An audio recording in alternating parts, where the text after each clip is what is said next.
Madame, Messieurs, bienvenue. Merci de suivre ce dernier numéro de la semaine de votre magazine Kiosque. Nous sommes aujourd'hui vendredi 22 septembre 2023. Merci de nous rester fidèles. Alors, l'actualité en République démocratique du Congo reste dominée par le discours du chef de l'État, Félix-Antoine Tshisekedi Tshilombo, du haut de la tribune de la 78e session de l'Assemblée générale des Nations Unies. Il n'y aura pas de dialogue avec le M23. Il y aura Félix Tshisekedi a rassuré sur la tenue des élections en décembre 2023. Plusieurs sujets abordés par le chef de l'État. Nous allons analyser avec notre invité. Nous allons rendre à l'hémicycle du Palais du Peuple où aujourd'hui il y aura examen sur la reddition de comptes. Nous allons analyser par rapport à cette session les lois qui ont été programmées ou alignées à la Chambre basse du Parlement. Nous allons en parler avec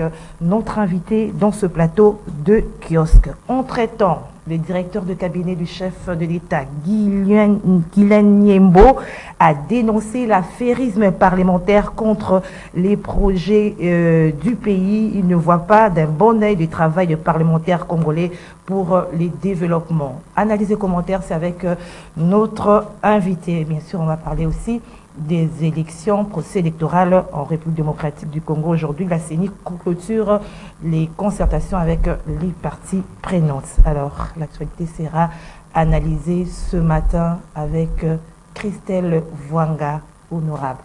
Bonjour. Bonjour, Madame Gisèle.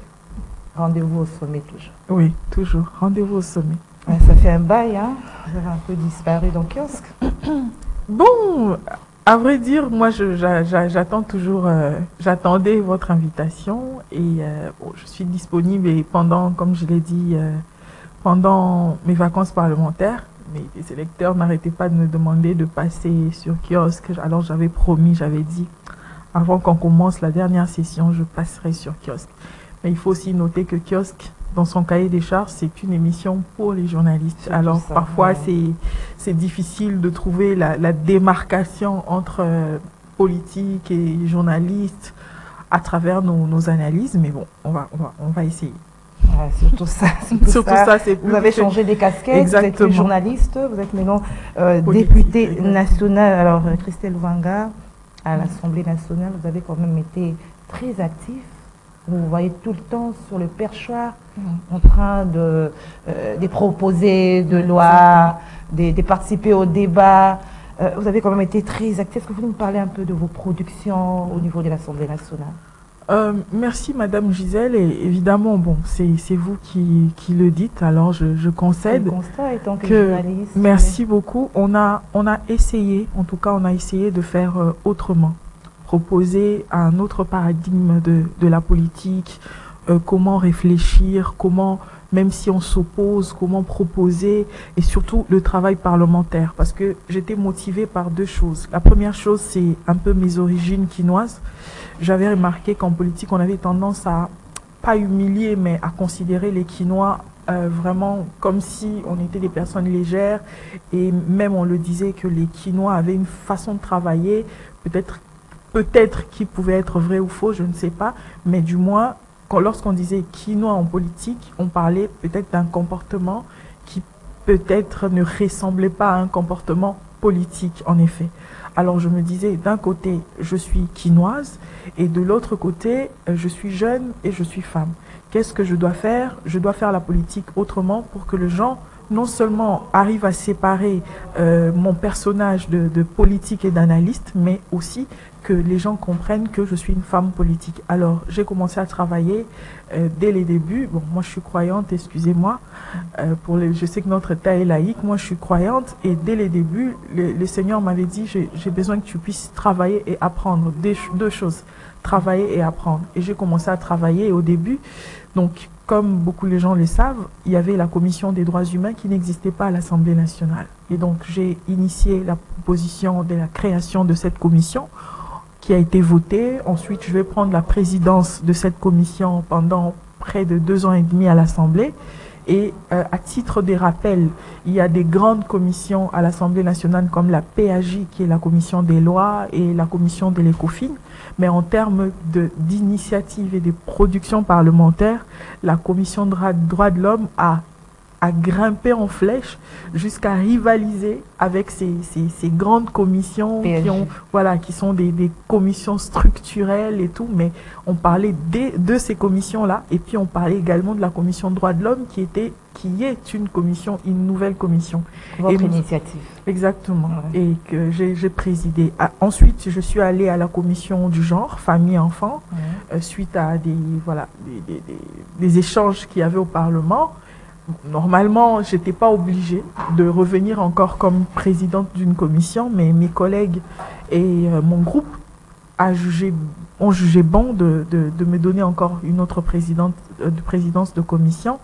Et c'est un peu compliqué en même temps, c'est un peu difficile parce que ça prend beaucoup de temps. Il faut corriger les textes, il faut présider les réunions, il faut contacter les collègues, il faut être tout le temps. Donc c'est vous qui menez la barque, donc vous êtes obligé d'être sur place. Alors parfois c'est très dur physiquement, mais on a surmonté, et il faut comprendre, il faut que l'Assemblée nationale a 10 commissions parlementaires permanentes, et parmi les 10 commissions, il y a 9 présidents des commissions qui sont hommes, et je suis la seule femme qui est présidente d'une commission. Donc c'est un travail qui est très dur. C'est encourageant, Merci. Et également, je suis présidente du réseau des parlementaires abolitionnistes, et là encore c'est des députés et des sénateurs. Donc moi je suis la présidente, et mon premier vice-président c'est un sénateur. Donc vous voyez un peu ce que nous faisons à l'Assemblée nationale, et ce qui justifie notre activité à l'Assemblée nationale. Et nous avons essayé, donc madame, de représenter convenablement la circonscription de la Funa. Voilà. Et en ce qui concerne les lois que vous avez proposées, là vous n'avez pas parlé? Oui, merci madame. Alors, il y a mes 2 propositions des lois qui ont été jugées recevables à l'Assemblée. Madame, pour un premier mandat, ça demandait de travailler vraiment. Ça m'a pris du temps, parce que écrire une loi, il faut veiller à la conformité des textes, que ça ne vexe pas la Constitution. Il faut faire le droit comparé avec nos textes locaux, mais également avec des textes au niveau régional, au niveau international. Et c'est vraiment des grands travaux, des recherches qu'il faut mener. Donc il y a ma première loi qui est sur la prévention de la drépanocytose et la protection des drépanocytaires, qui a été jugée recevable à l'Assemblée nationale, et également ma deuxième proposition de loi qui consiste à la création de l'ordre des biologistes médicaux et des techniciens de laboratoire, qui a également été jugée recevable à l'Assemblée nationale. Et donc c'est vraiment un grand travail, parce que vous pouvez écrire une loi pendant 2 ans, 3 ans, et qu'à la fin on vous dit, à cause de telles dispositions, on rejette la loi. Mais à partir du moment où on reçoit une loi, c'est une grande victoire, non seulement pour moi, mais également pour mes électeurs et pour toutes ces personnes-là qui nous accompagnent et qui nous aident dans nos différentes recherches. Alors, parlons de ces lois, ces 2 lois sur la drépanocytose et la loi sur les biologistes. Ce sont des secteurs de la santé, vous êtes du domaine? Oui, en tant que journaliste, au fait, nous avons reçu une formation qui est transversale. Donc je peux travailler dans n'importe quel domaine. Mais ce qui me retient vraiment par rapport à cette loi, c'est parce que ce sont mes canaux, ce sont mes chevaux de bataille. Quand j'étais élue comme députée, j'avais dit, parmi mes secteurs d'action ou d'activité, il y a notamment la santé et l'éducation.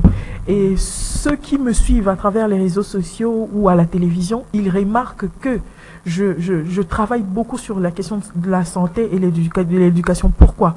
Parce que j'estime que... Voilà, pourquoi? Parce que quand on parle de l'humain, on parle de l'échelle des valeurs, les fondamentaux, les basiques de l'être humain.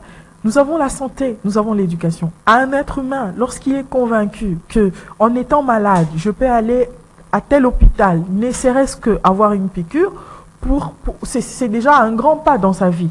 Et nous sommes quand même 100 millions d'habitants. Nous sommes un pays avec certains coins où on peut dire quasiment généralement avec un climat tropical, et on sait, lorsqu'on parle d'un climat tropical, c'est un milieu ambiant pour des différentes sortes de maladies, et pour ça, alors qu'on n'a pas encore la couverture santé de tout le monde, il faut vraiment s'y mêler. Et en ce qui concerne la drépanocytose, moi, et vous, peut-être, et ceux qui nous suivent, chacun a soit un ami, soit un membre de la famille qui a des traits drépanocytaires. Et nous savons que lorsqu'il y a des crises des drépanocytaires, en tout cas, vous ne pouvez pas supporter. Alors, étant le deuxième pays en Afrique le plus touché par la drépanocytose et le troisième au monde, après l'Inde et le Nigeria, le plus touché, nos politiques publiques doivent suivre.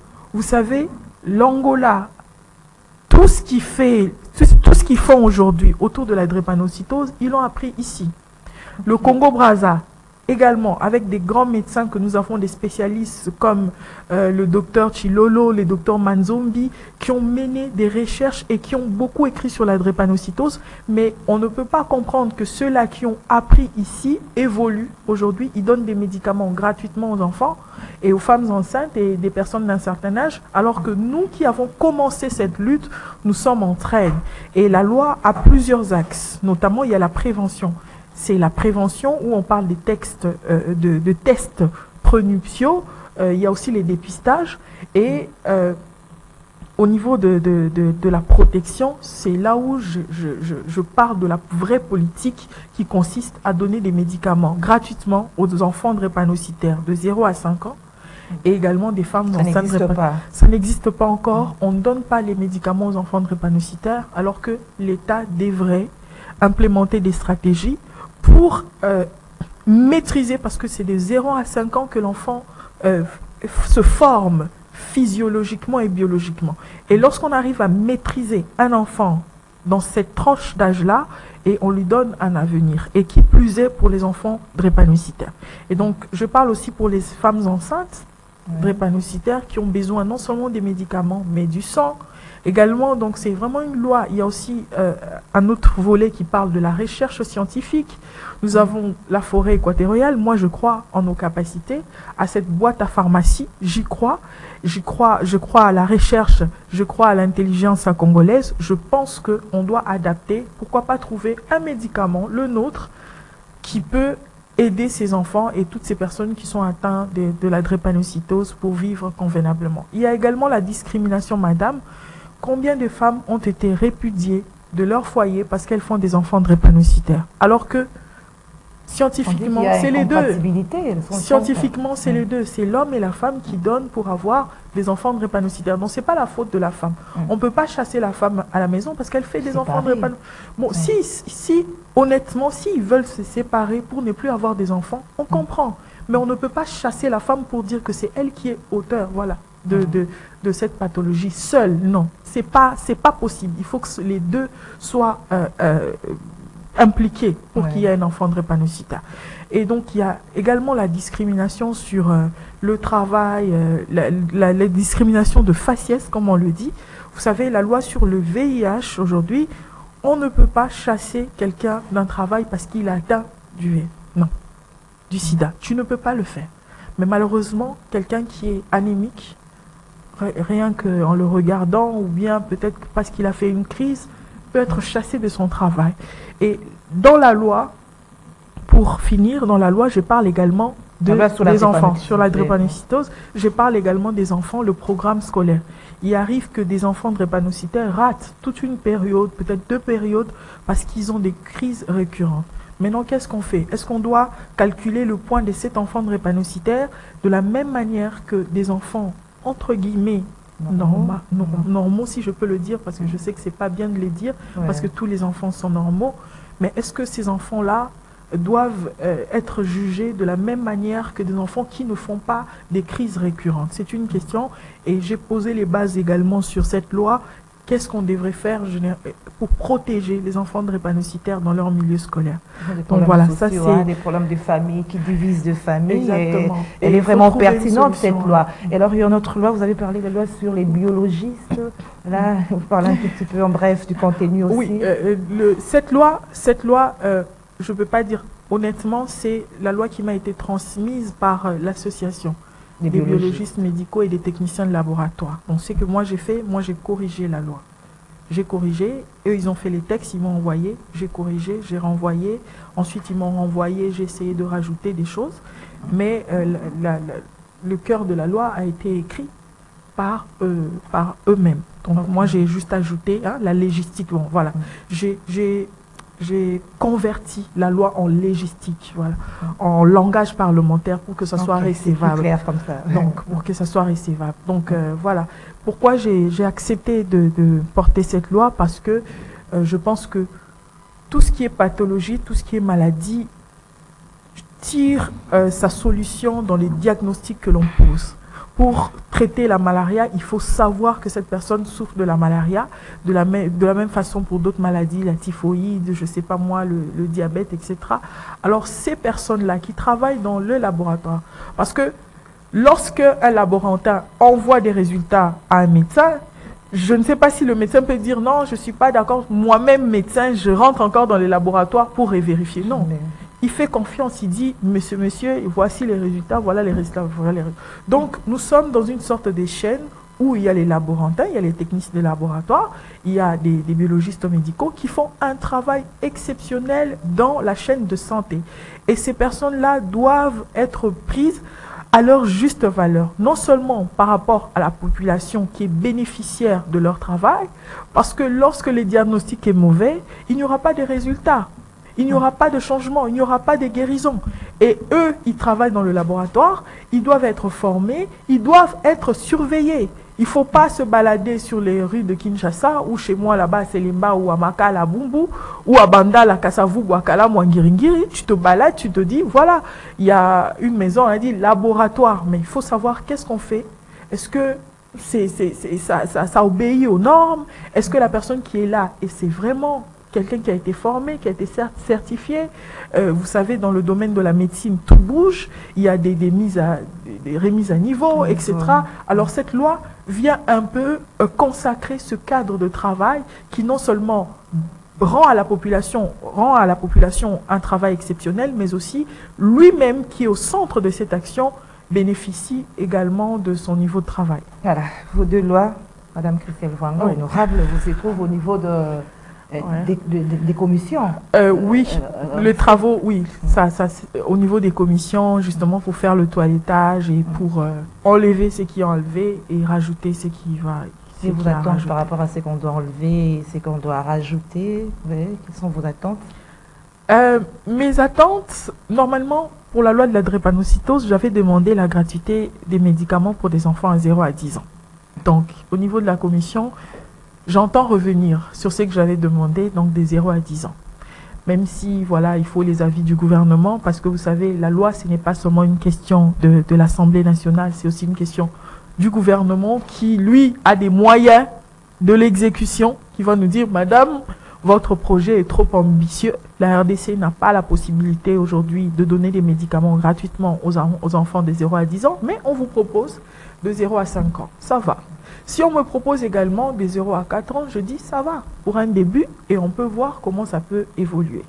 Donc c'est très important pour moi et le système de sang gratuit pour les femmes drépanocytaires enceintes également, j'entends renforcer cette disposition et je pense que ça va aller parce que cette question concerne beaucoup de familles et c'est la société, ce sont des réponses que l'on trouve à notre société. Elles seront satisfaites, toutes ces familles.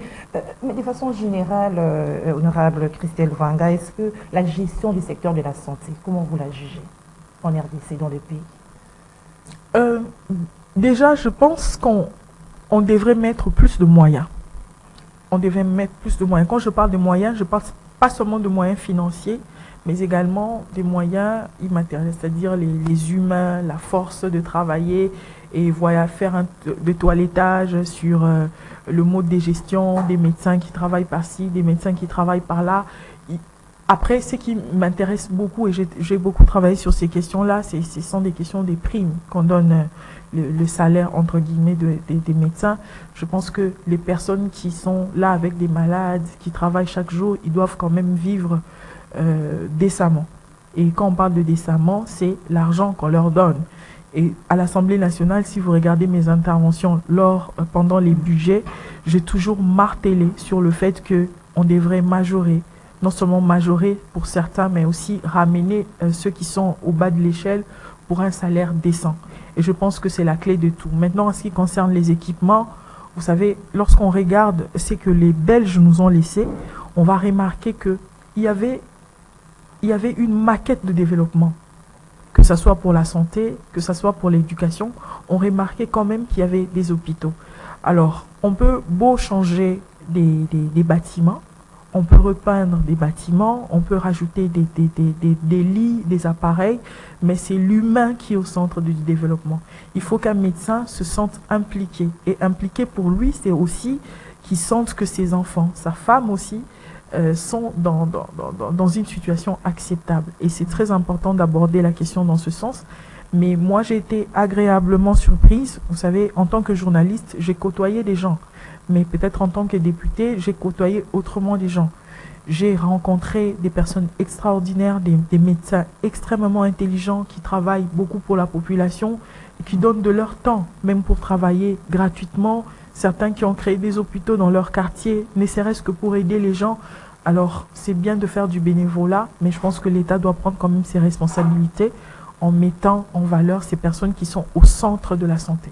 Voilà. Et je parle pas seulement pour les médecins, je parle pour les infirmiers, je parle pour les techniciens de laboratoire, voilà, pour les vétérinaires qui sont importants, je parle pour les dentistes qui sont très importants dans la société. Et il y a une autre question qui revient souvent sur ma table, c'est la question de la santé mentale, les psychologues. J'ai vu le 10 octobre, le mois d'octobre de l'année passée, il y avait la journée internationale de la santé mentale où on parlait de 20% de la population qui est préoccupée par les questions de la santé mentale. C'est très important de mettre l'argent sur les questions de la santé mentale. Et lorsqu'on ouvre les portes, évidemment, à travers le projet du gouvernement de 145 territoires, projet qui ne me convainc pas trop vu la direction donnée, mais je pense quand même qu'on devrait mettre toutes ces questions-là sur la table et commencer à résoudre palier par palier. On peut commencer à court terme, à moyen terme et à long terme. À court terme, qu'est-ce qu'on peut faire? Nous tablons, nous trouvons des solutions et nous apportons des réponses. À moyen terme, qu'est-ce que nous pouvons faire? Comment faire intervenir les partenaires, que ce soit les partenaires locaux, les partenaires internationaux? Qu'est-ce qu'on peut faire ensemble? Et c'est comme ça qu'on arrive à développer un pays. Certes, on a pris tellement de retard, on ne peut pas changer notre situation par une baguette magique, mais on peut commencer à travailler sur quelque chose. Et on verra qu'à partir du moment où on commence par un point A, on va atteindre un point B. Mais pour ça, il faut beaucoup d'abnégation. Il faut vraiment que les gens aiment travailler. Il faut que chacun fasse ce qu'il veut faire convenablement à sa place.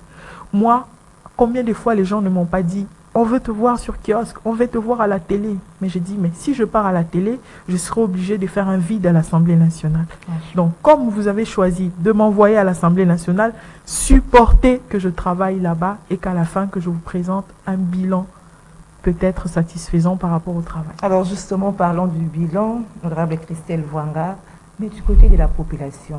On a vu, vous avez soulevé des sujets très pertinents, des problèmes pertinents que vous avez ramenés au niveau de l'Assemblée nationale en tant qu'interlocuteur de la population.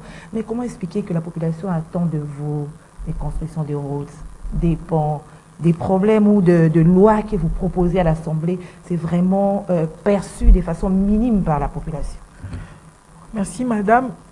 Au fait, c'est un travail de mentalité, malheureusement, qui a été inséré comme ça dans la tête des gens. Et vous savez, la question de la mentalité, c'est une question qui s'étale sur peut-être des années, peut-être des décennies, pour arriver à extirper cela dans la mémoire des gens, dans le quotidien des gens. Peut-être ça peut être difficile, mais il faut prendre le temps qu'il faut. Moi, je vais donner mon exemple. Moi, quand j'ai commencé mon travail à l'Assemblée nationale, on me disait que les députés de Kin ne travaillent pas comme ça, Christelle. Tu ne peux pas travailler dans les conférences, dans les formations. Tu ne peux pas travailler. Comme tu es député de Kin, il faut travailler dans les kermesses, Je disais, ça n'a pas de sens. Ça n'a pas de sens. Non, ça n'a pas de sens. Si je peux faire quelque chose, je me sens plus à l'aise à organiser des concours de dictée dans ma circonscription et que les enfants qui vont gagner ce concours-là, qu'on trouve des bourses pour eux. Pour moi, c'est le minimum qu'on peut faire. Je ne me vois pas faire des kermesses. Bon, en tout cas, ce n'est pas contre personne. Mais cette casquette-là, je ne me la vois pas. Je ne me vois pas à l'intérieur. Et donc, heureusement, lorsque je me balade sur les rues de Kinshasa, je rencontre des papas, des mamans, des jeunes qui me disent, honorable, nous suivons ton travail à l'Assemblée nationale et nous sommes fiers de toi. Nous sommes fiers de la qualité de ton travail, de tout ce que tu fais, de tes interventions. Je me suis dit quand même, j'ai dit, bon, il y a quand même des gens qui suivent. Il y a quand même des gens qui apprécient. Maman Gisèle, si aujourd'hui je dois faire un pont, malheureusement, je serai obligée de faire un pont de Manzanza. Alors moi, je ne veux pas que ma population se blesse, qu'il soit contaminé, je ne sais pas moi, par quelle maladie.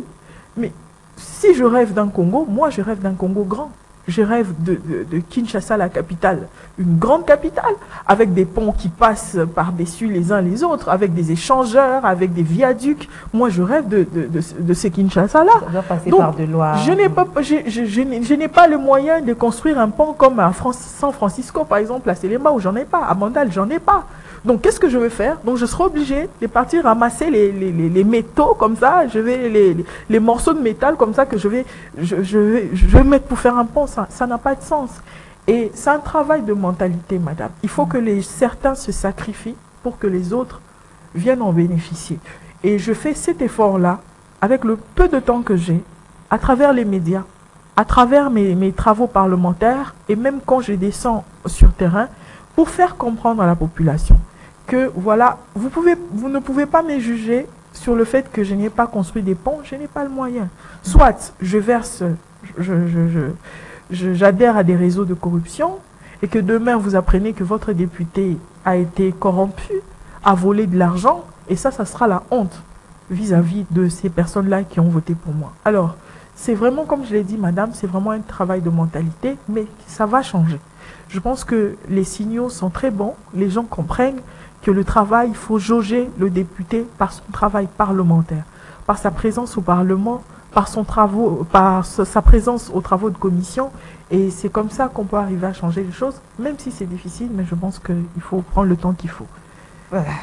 Honorable Christelle Wanga, il y a le directeur de cabinet des chefs de l'État, qui vous a un peu taclé, vous les députés, si je peux dire comme ça. Il dénonce l'affairisme parlementaire contre les projets du pays. Il ne voit pas d'un bon œil le travail des parlementaires congolais pour le développement. Comment vous lui répondez? Bon, je ne sais pas trop, madame, mais je sais qu'il ne parle pas de moi, en tout cas. Quand il parle des députés, non, moi, il sait. Christelle écrit. Non, il sait. Il sait, il ne me connaît pas, il ne m'a jamais vu, il ne m'a jamais vu dans l'affairisme. Madame, le jour que je vais plonger mes mains dans la corruption, même de $1, ce sont les journalistes qui vont venir le dire à la télévision. Il y a certains journalistes qui ont attendu pendant 5 ans, jour pour jour, pour que je tombe dans quoi que ce soit, pour venir à la télévision, pour venir se pavaner. Mais ils ne l'ont pas eu. Il faut avoir de l'éthique. Je ne vis qu'avec ce que Dieu me donne.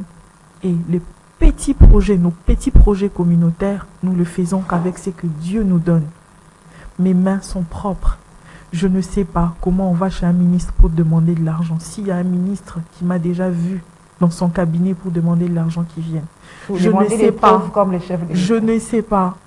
S'il y a un DG qui m'a déjà vu ou que j'ai appelé au téléphone pour lui demander de l'argent. S'il en a, peut-être qu'il envoie quelqu'un même à la télévision pour le dire. Madame, mon travail se limite à l'Assemblée nationale.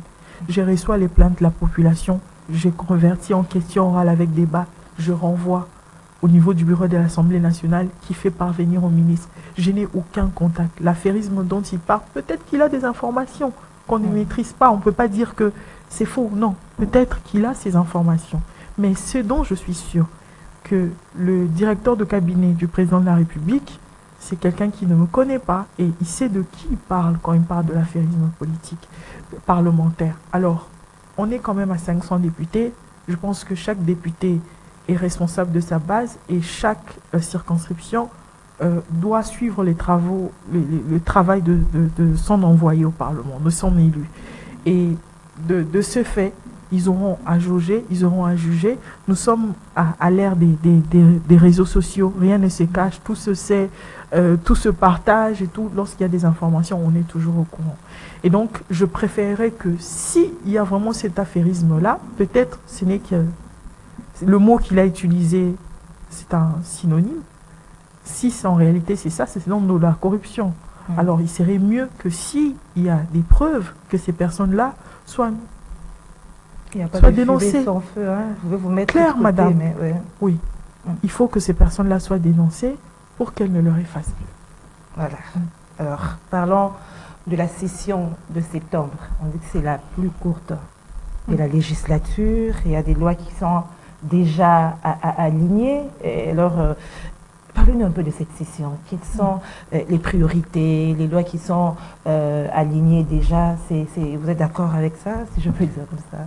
Oui, oui, madame. Après, comme vous le savez, l'Assemblée nationale, c'est une question de dynamique. Hein. Dans toutes les assemblées, c'est lorsqu'on vote, on vote.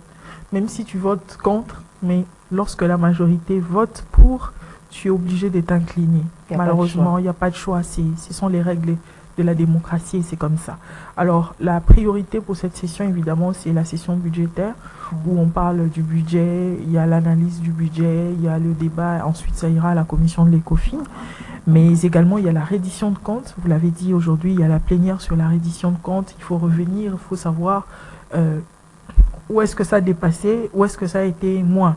Et madame, peut-être qu'ici, on ne passe pas les vidéos. Peut-être que je pourrais passer des vidéos, nos extraits de nos différentes interventions sur les 4 dernières années sur le budget. Et on pourra comprendre à travers ces vidéos quels sont mes axes d'action lorsque je parle du dépassement budgétaire, bien entendu. Et il faut savoir quand même qu'il y a des gens, des entités qui ont joué un rôle très très important dans ce budget qui vient de passer. Il y a notamment les régies comme la DGRAD, la DGI, la DGDA qui ont vraiment maximisé leurs recettes. Et là, je pense que comme ça a été promis, ces gens-là qui ont travaillé pour essayer de boucher où est-ce que l'argent passait pour atteindre quand même cette maximisation à la hauteur de 9 milliards de dollars, c'est très impressionnant quand même. Il faut quand même qu'on leur donne leur prime, comme ça a été convenu dès les débuts.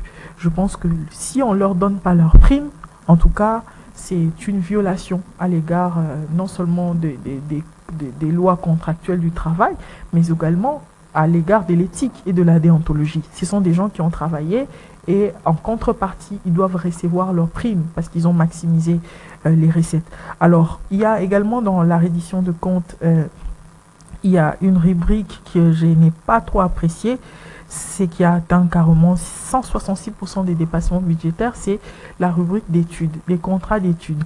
Je n'ai jamais compris pourquoi il faut mettre autant d'argent chaque année pour des contrats d'études en ce qui concerne les équipements, que ce soit dans l'armée, que ce soit dans l'administration. C'est une rubrique pour moi qui est un peu floue. J'ai l'impression des études, voilà, on met beaucoup d'argent quand même sur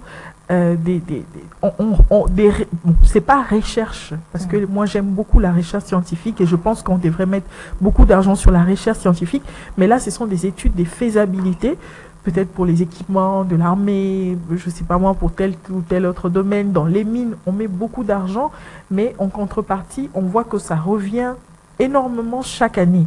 Et c'est budgétivore, alors que dans certains domaines comme l'humanitaire, on sent que les assignations qui ont été fixées n'ont pas été atteintes, alors que dans certains domaines, par exemple l'armée, on a atteint 234% de dépassement budgétaire.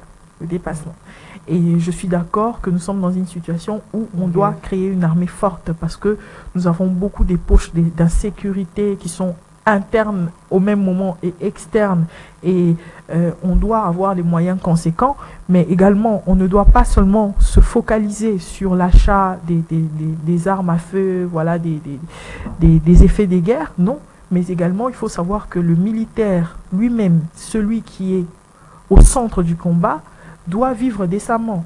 Et j'ai beaucoup travaillé sur la question des veuves des militaires, des veuves, voilà, et aussi de la vie des femmes des militaires qui restent dans les camps. L'année passée, j'ai beaucoup travaillé, j'ai reçu beaucoup des veuves, l'association des veuves de militaires à l'Assemblée nationale, j'ai reçu l'association des femmes des militaires à l'Assemblée nationale également. On a essayé de travailler et de voir comment est-ce qu'on peut accompagner des projets d'aide aux femmes des militaires dans leur petit commerce, leur petit business, et également ces veuves des militaires. C'est très important d'inclure cela dans cette logique de créer cette armée forte qui est non seulement basée sur les faits des guerres, donc de combattre, mais de côté l'éducation des enfants militaires, voilà, et le bien-être de leurs femmes. C'est très important et on ne peut pas vivre dans ce contexte-là où un groupe seulement dans l'armée s'y retrouve, alors que ceux qui se combattent au front ne se retrouvent pas et leurs familles non plus. C'est très important. Alors, dépendant. Dans la reddition budgétaire, ça c'est un peu le résumé de mon intervention tout à l'heure à l'Assemblée nationale. Il y a également la dette extérieure qui est très importante, qui est 1 milliard de dollars quand même, c'est impressionnant de dette intérieure, mais voir d'où nous venons, pays pauvres très endettés, jusqu'à atteindre le point d'achèvement, c'est quand même un travail qui a été fait. Ça a quand même été un processus, mais la dette intérieure aujourd'hui est autour de 1 milliard de dollars. Mais malheureusement, tout ce qui a été fait autour de la dette intérieure, ce sont des projets de construction et des projets d'équipement.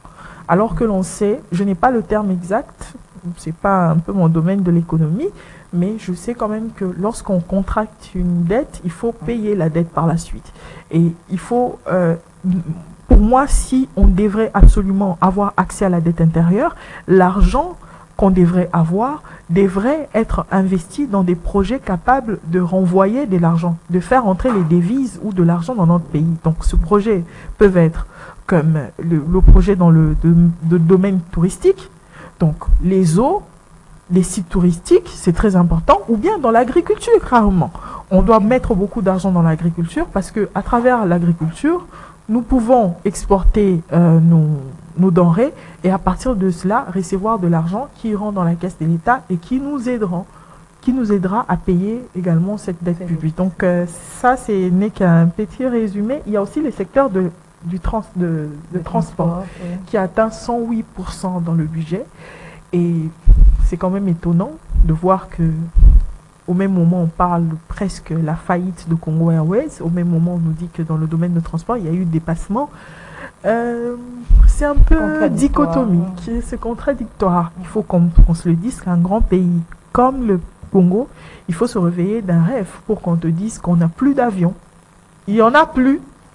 Lorsque des particuliers comme CAA arrivent à maintenir un climat d'affaires et avoir quand même des avions et maintenir leur compagnie, on se dit mais qu'est-ce qui ne va pas dans Congo Airways?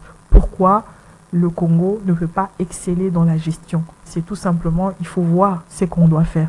Et moi j'ai suggéré sur l'affaire de Congo Airways qu'on ne devrait pas seulement se focaliser sur les avions qui transportent les individus. Il faut investir aussi dans les avions cargo, parce que ce sont les avions cargo qui ramènent les marchandises des commerçants. Si Ethiopian est ce qu'il est, c'est à cause des avions cargo. Ils font beaucoup de transports de marchandises et les transports de marchandises rapportent beaucoup d'argent à une compagnie d'aviation. Et on doit plus miser sur les avions cargo. Également l'ONATRA, j'en parle toujours tout à l'heure à l'Assemblée nationale. Également l'ONATRA, je ne comprends pas, on parle de dépassement budgétaire du côté de transport, mais l'ONATRA est toujours notre grande entreprise aujourd'hui qui croupit dans sa situation. Madame, j'ai toujours dit, on n'a pas idée de comment on peut développer la partie ouest du pays simplement en renforçant l'ONATRA. En renforçant l'ONATRA.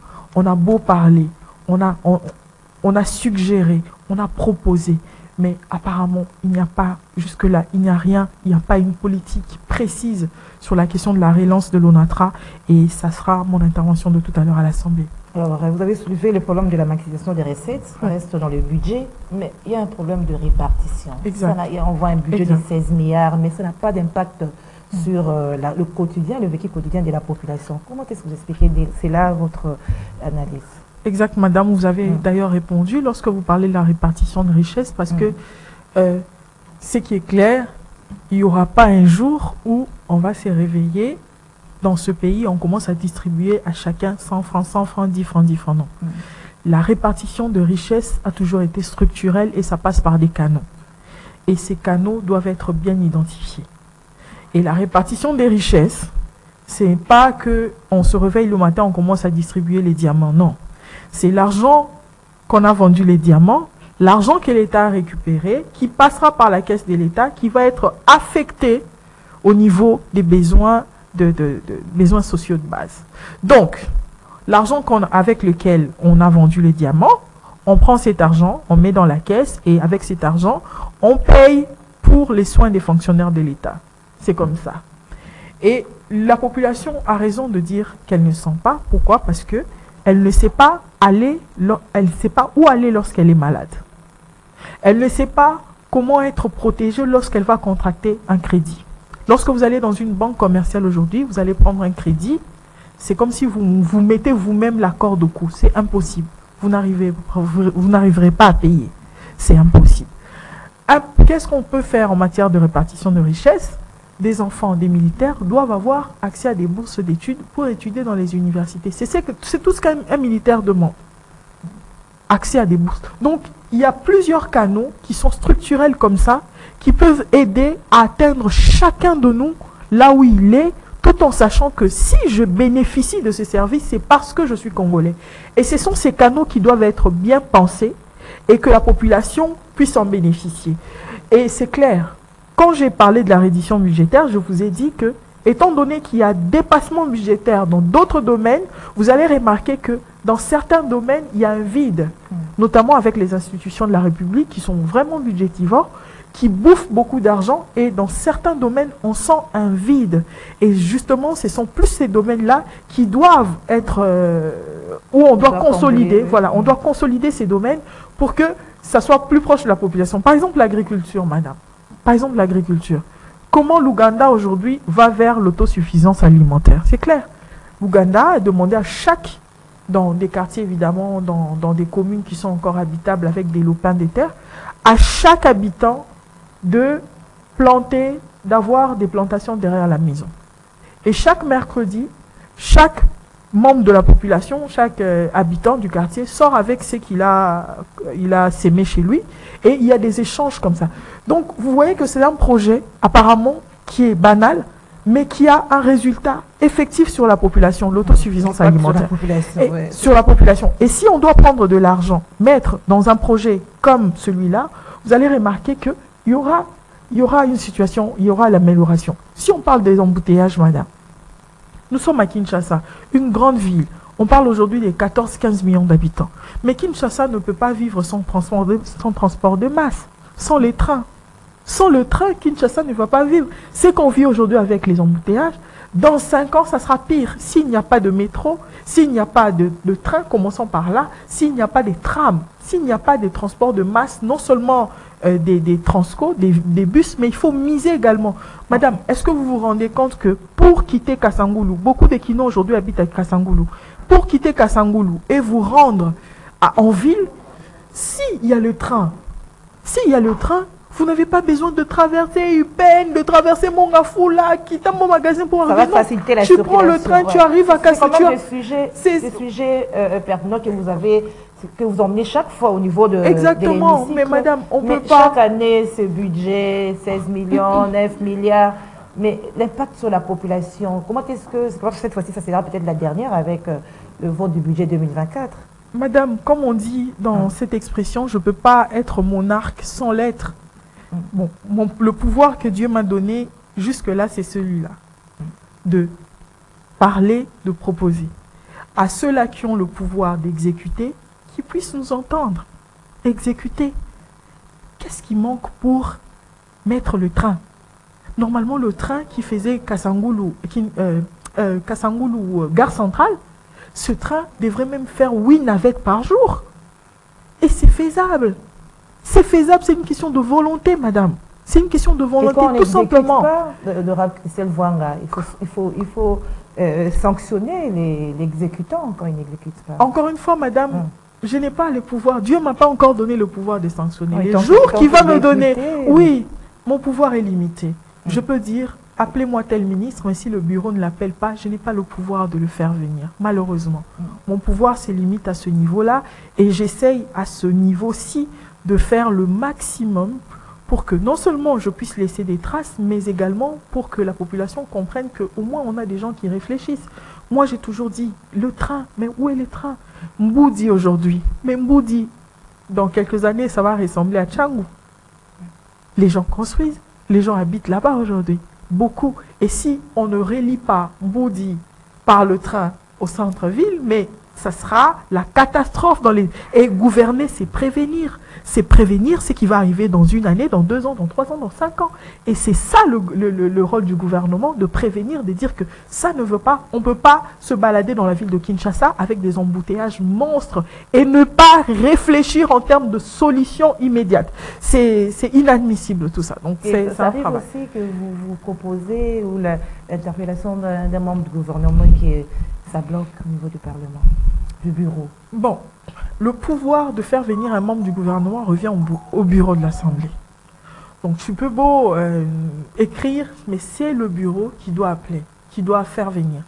Mais je peux le dire quand même à la commission, à chaque fois que j'ai appelé, je fais venir les ministres, je passe par le bureau, après souvent les ministres ils fuient, alors là ils écrivent toujours... non, je suis en déplacement, voilà, je suis empêché, je reviendrai la semaine prochaine. Et la semaine prochaine, quand vous écrivez encore, il dit non, je pars en mission. C'est toujours des manœuvres comme ça qui recherchent. Et les ministres, beaucoup de ministres ont peur de venir à l'Assemblée nationale pour répondre aux questions. Alors que c'est une façon pour nous de les booster, de les aider également à travailler convenablement. Parce que ce jeu de questions-réponses, lorsque vous venez à l'Assemblée nationale, on vous pose des questions. Par exemple, moi je veux savoir jusqu'aujourd'hui pourquoi il n'y a pas de train. C'est une question simple qui mérite une réponse. Je veux savoir pourquoi il n'y a pas de train. Du ministre, mais pour avoir cette réponse-là, il faut absolument que le bureau de l'Assemblée nationale fasse venir le ministre. Ce qui peut être faisable ou pas, je ne sais pas, mais... Comme je vous ai dit, madame, je ne peux pas être monarque sans l'être. Je ne suis pas monarque. Mon travail se limite à ce niveau et j'essaye de bien faire à ce niveau. Honorable Christelle Vwanga, je crois qu'on tend déjà vers la fin de notre magazine Kios. On n'a même pas eu le temps d'aborder les discours du chef de l'État. Peut-être un mot par rapport à cela pour conclure. Oui, j'ai suivi le discours du président. Je pense que c'est un discours charmeur. C'est un discours... panafricaniste, où il a eu le temps de parler des questions d'Afrique, notamment l'actualité en Afrique qui est dominée également par le Maroc, avec le tremblement de terre, avec la Libye, avec ses violentes inondations, également avec cette vague des migrants qui se sont rendus en Italie pour des raisons que l'on connaît. Et le retrait de la MONUSCO également, c'est une question pertinente qui préoccupe la population, et la population de l'Est en particulier. Mais moi, j'ai toujours dit que ça ne servira à rien. C'est ça la politique. Ça ne servira à rien pour nous de faire partir la MONUSCO sans créer notre propre stratégie interne.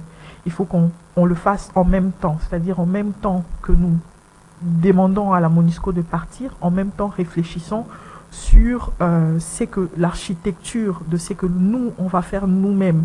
Parce que l'idéal, c'est nous battre nous-mêmes, c'est de combattre nous-mêmes dans notre pays, parce qu'on a estimé que depuis toutes ces années, des personnes qui se sont rendues ici pour nous aider, apparemment certains l'ont fait, certains ne l'ont pas fait, et qu'en fin de compte, au lieu de contracter voilà, des alliances avec tel ou tel autre pays, revenons peut-être à nous-mêmes. Mais lorsque nous allons revenir vers nous-mêmes, il faut savoir que nous sommes vraiment infiltrés. Nous sommes avec des personnes qu'on a retournées contre nous, des personnes qui préfèrent à lui seul ou à elle seule avoir des mines d'or, aller vendre à Dubaï, passer par Kampala, aller vendre à Dubaï, au lieu de créer un mécanisme pour que ces mines bénéficient ne serait-ce qu'aux enfants du village. Et ces personnes-là sont prêtes à s'entourer des milices, à acheter des armes, à se faire... Madame, est-ce que vous savez qu'on a retrouvé en RDC les armes, les mêmes armes qu'on a retrouvées en Ukraine? Les mêmes armes, c'est-à-dire des nouveaux modèles. Donc, le complot est intense, le complot est profond, peut-être qu'on ne le saisit pas trop, mais ce complot, il est là. Et donc, comme il est là, mettons-nous ensemble et travaillons, non seulement pour faire partir la MONUSCO, mais pour créer un système interne efficace. Des gens qui ne peuvent pas trahir leur pays. Des gens qui travaillent d'abord pour l'amour du prochain, pour le pays et pour la descendance, pour la terre de nos ancêtres. Voilà. Merci, honorable Christelle. Je vous remercie, madame. Merci pour votre participation, d'avoir répondu à notre remercie. invitation après plusieurs... J'espère que j'ai fait plaisir à mes électeurs qui me l'ont demandé. Mais aussi, madame, il faut se le dire, parfois dans la vie, il faut laisser aussi la place pour les autres. Mon temps dans le kiosque est passé et ma plus grande joie, c'est de voir quand même d'autres femmes passer ici dans cette émission, parler, qu'on découvre également que les femmes congolaises peuvent faire quelque chose, peuvent proposer quelque chose et c'est très important. Merci. Alors, merci à vous, fidèles téléspectateurs du magazine Kiosque. J'ai dédié cette émission à ma petite sœur, Safi Toko, qui célèbre son anniversaire aujourd'hui. Heureux anniversaire à Safi Toko. Merci à l'équipe technique. Merci au coach Doudou Montiri, l'homme de Mongafula. Je vous retrouve lundi à la même heure avec le même plaisir. Bon début de week-end à tous. Au revoir.